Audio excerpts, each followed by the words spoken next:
Eh bien, nous sommes à présent dans une autre région viticole française, Saint-Émilion. Ça, c'est un mot qui chante. Et puis, nous sommes ce matin avec Cathy et Alain Lafarge, le domaine Bertina. Alors, ça fait chanter, ça, Saint-Émilion, Cathy. Ma foi, oui, c'est super, c'est voilà. Hein. C'est magique, le Saint-Émilion? Oui, tout à fait, oui, voilà. Parlez-nous un peu de votre domaine, de la Croix de Bertina. Combien d'hectares? Là, c'est mon mari qui va parler. Alors, parlez-nous un petit peu de ce domaine de la Croix de Bertina, Alain. Alors, la Croix de Bertina, c'est une exploitation familiale, donc qui date de 1960, qui a été restructurée par mes parents en 1960, donc qui a 8 hectares et demi, qui est une exploitation complètement artisanale, l'artisan viticulteur, on va dire. Donc voilà, j'ai repris l'exploitation en 1996 avec mon épouse, donc. Et on essaie de faire prospérer cette exploitation par les salons, par la connaissance, par Internet, par nos déplacements en France et en Europe. Mais on reste quand même dans un cadre très artisanal. Voilà. Alors, un vigneron indépendant, il y a autre chose que le Saint-Émilion? Alors, il y a pas autre chose en Saint-Émilion. 95%, 98% de ma production, c'est le Saint-Émilion. Et les 2% qui restent, c'est donc une petite production en rosé qui est fait avec les raisins de Saint-Émilion. Mes raisins, si vous voulez, mais il n'y a pas d'appellation rosé en Saint-Émilion. Moi, c'est juste pour m'amuser et pour faire plaisir à mes clients, ce produit-là. Et puis le rosé, c'est très tendance. Quels sont les différents cépages qu'il y a dans ce Saint-Émilion? Il faut le rappeler aux télénautes. Alors, il faut le rappeler, oui. Donc, traditionnellement, à Saint-Émilion, on va retrouver 3 cépages, Merlot, Cabernet Franc, Cabernet Sauvignon. En ce qui me concerne, on est à 60% de Merlot, 35% Cabernet Franc et 5% de Cabernet Sauvignon. Voilà. On a la chance d'être à Saint-Sulpice-de-Falérens, d'être au pied du coteau sud de Saint-Émilion, sur des terroirs de graves siliceuses. Donc, on travaille sur la rondeur, le fruit, le bonheur, quoi. Le bonheur.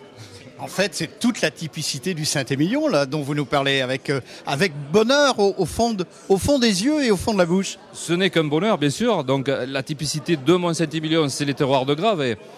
Et ça me fait plaisir parce qu'à côté de moi, j'ai un grand château qui vient d'être classé, Grand Cru classé, donc depuis 2006. Et ça, c'est un bonheur aussi pour nous parce que ça marque nos terroirs. Et c'est une typicité de Saint-Émilion, les terroirs de graves siliceuses. Il y a d'autres typicités, bien sûr, l'argilo-calcaire avec les grands châteaux sur la commune de Saint-Émilion. Mais c'est Saint-Émilion, c'est 8 communes, c'est 8 bonheurs différents, c'est un bonheur complet, on va dire. Venez nous voir, c'est un bonheur complet. Vous êtes enjoué alors, Cathy, un petit peu la ménagère. Vous le conseillez avec quoi, ce Saint-Émilion d'Alain et du domaine? Ça passe un petit peu avec tout, mais il y a viande rouge, bien sûr, les viandes blanches, les grillades. Les viandes rouges grillées ou en sauce? Grillées. Moins les sauces.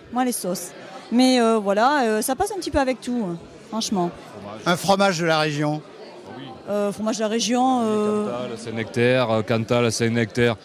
Tous les fromages, je dirais, à éviter un petit peu les fromages trop forts avec un... Pas de pâte persillée.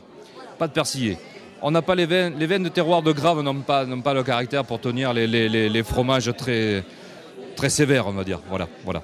Et si on veut être un peu joueur, un dessert que vous pourriez nous conseiller avec le Saint-Émilion? Écoutez, sur les vins de Graves en dessert, moi, un bon gâteau au chocolat, ça passe bien. Un gâteau au chocolat un petit peu glacé, avec ce Saint-Émilion servi à 15 degrés, même l'été, en sortant un petit peu du frigo. Avec un gâteau au chocolat, ça passe bien. J'ai fait l'expérience, ça passe bien. Ça passe très très bien. Mais ça, c'est un conseil, il faut découvrir. Et le vin, c'est particulier, c'est personnel. On goûte, on aime, on n'aime pas. Ça, c'est le bonheur. Et le meilleur vin du monde, c'est le vin qu'on apprécie. Voilà. Donc essayez.